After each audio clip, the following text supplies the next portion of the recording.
63 years ago? No. What's 2015 minus 150, 1952? 24 more years tacked on to what, 41? Yeah. 55. Yeah. 55 years ago. Talk about this, you know, this is incredible. No, it's got to be more than that, because we're having our 66th. Oh, I'm sorry, yeah, that would be 41 from 53, it's 73 years.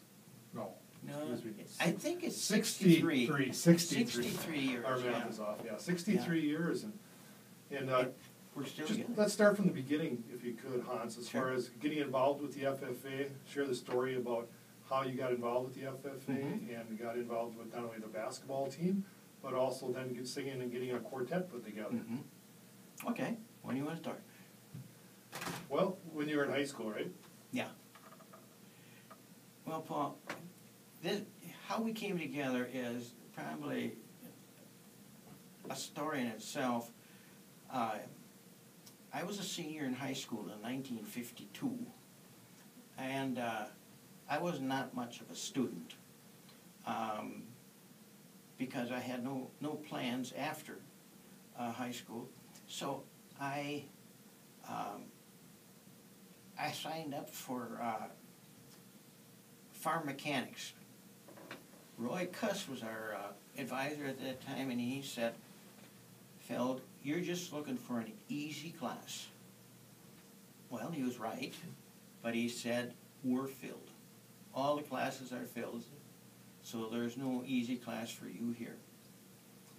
But I'll make a deal with you. If you quit the varsity basketball team and play FFA basketball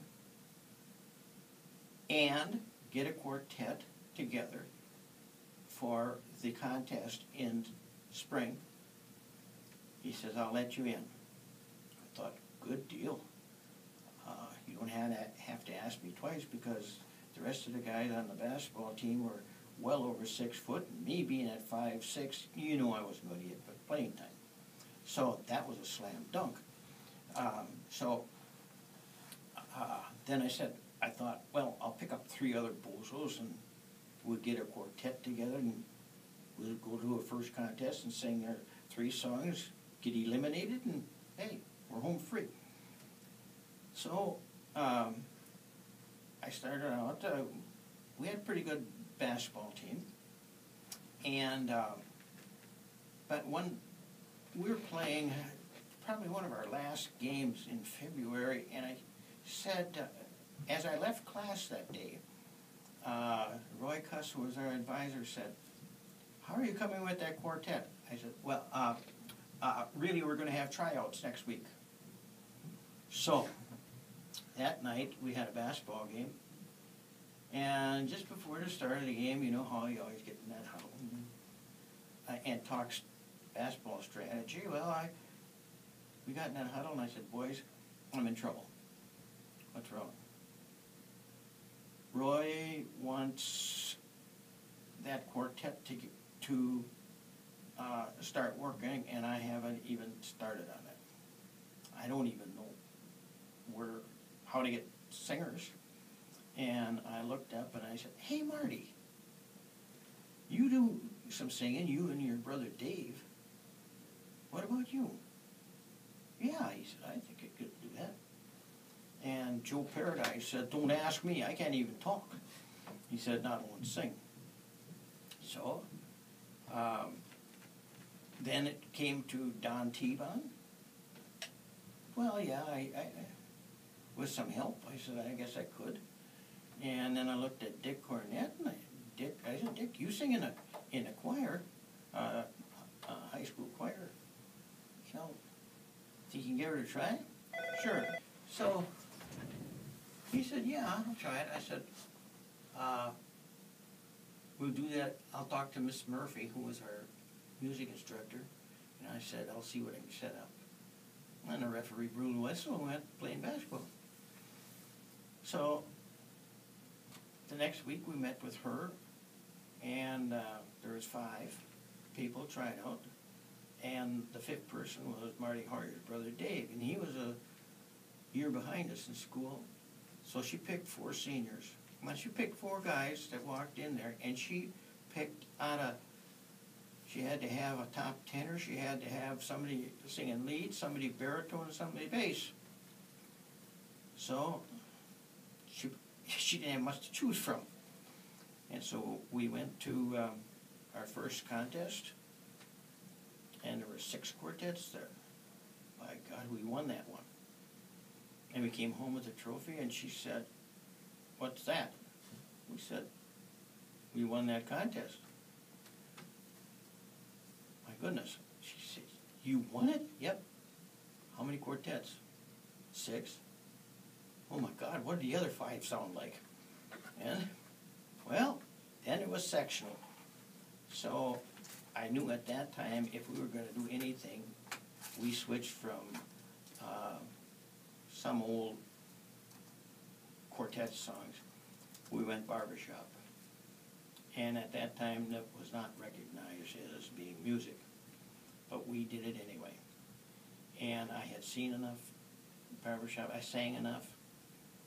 Got these guys going. We learned 3 songs. We went to the sectional. We won that. Then it was the state contest over in Green Lake. That was the tough one. There was 5.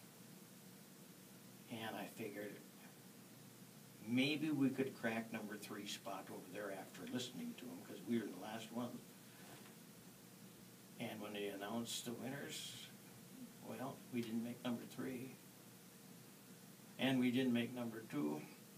We weren't even in the placing. They left us for number 1. So that made us state champions, made us eligible to go to Kansas City. We went to Kansas City. We thought there was going to be more contests there. Like a nationals type? Yeah, contest? but there wasn't. We were the only quartet down there. And all we knew was 3 songs. But we sang with the national chorus, which was about 105, 110 voice men's chorus, which was really a thrill. And then the director found out that the quartet was there. We were there for 10 days. They featured us 3 nights at the convention. And when we came out the first night, oh my God. It was in the Music Center, Music Civic Center at Kansas City, Kansas. And I think it holds 20, 25,000, maybe more, less. It was jam-packed. I'd never seen that many people before, and usually crowds don't bother me, but that night was 30,000 different. people. And we sang a song. They featured us the next night. We did all 3 we knew. And so that was pretty much our history there. When we got home, 2 weeks later, Donnie T-Von joined the Air Force. And a couple months later, I joined the Army. 3 weeks later, after I joined the Army, Marty went in. And a year or 2 later, Dick Cornett went in. Marty stayed 20 years and retired as Lieutenant Colonel. I spent 2 years. Dick was over Germany. Don, I don't know exactly what his position was. But anyway,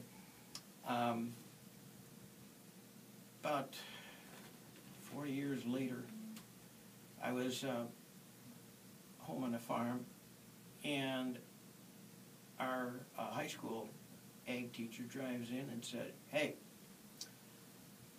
I'm having my 50th wedding anniversary out at Sloven's country area, place out there." He said, "I want you to get the boys together and sing for our wedding anniversary." I said, "Are you out of your mind? We have not sung in over 40 years.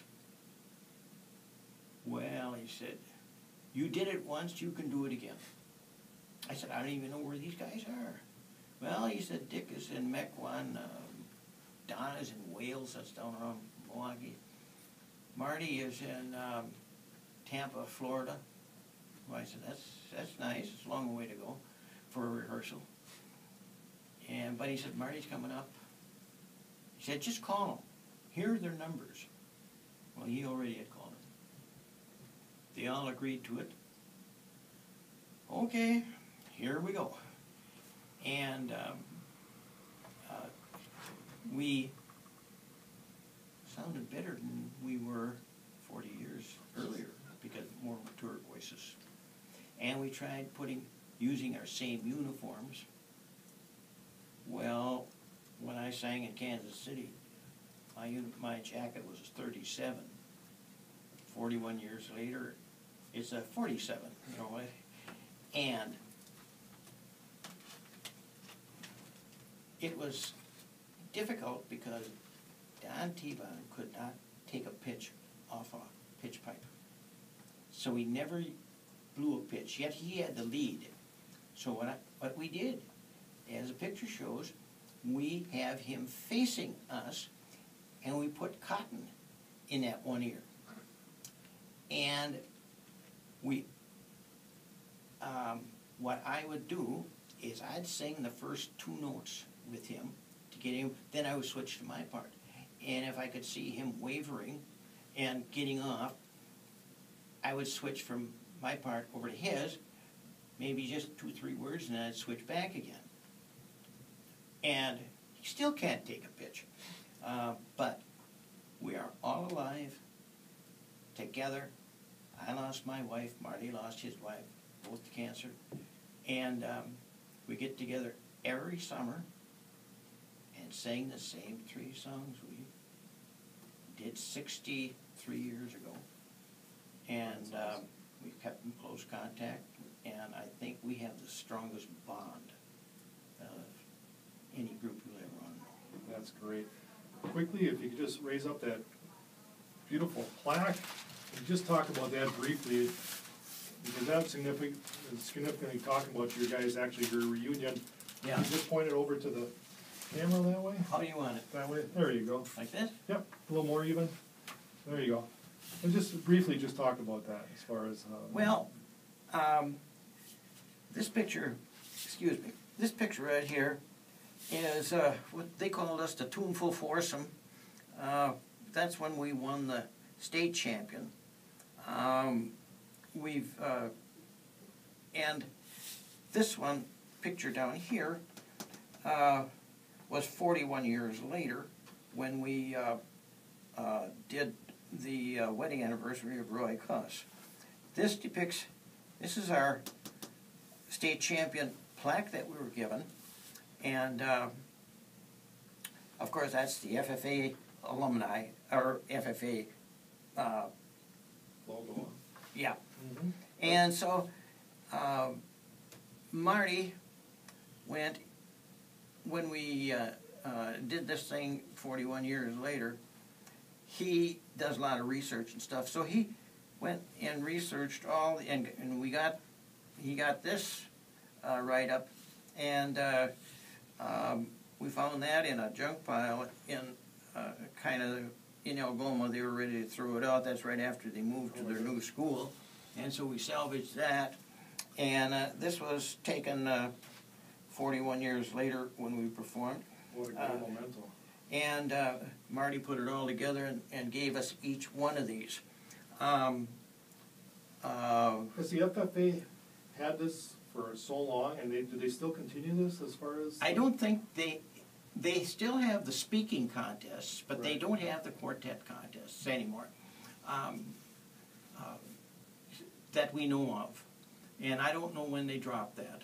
But they still have the speaking contest, and if you wanted to learn parliamentary procedures, that was the place to learn it, because they were strict in parliamentary procedures, and it has helped all of us in our post high school years.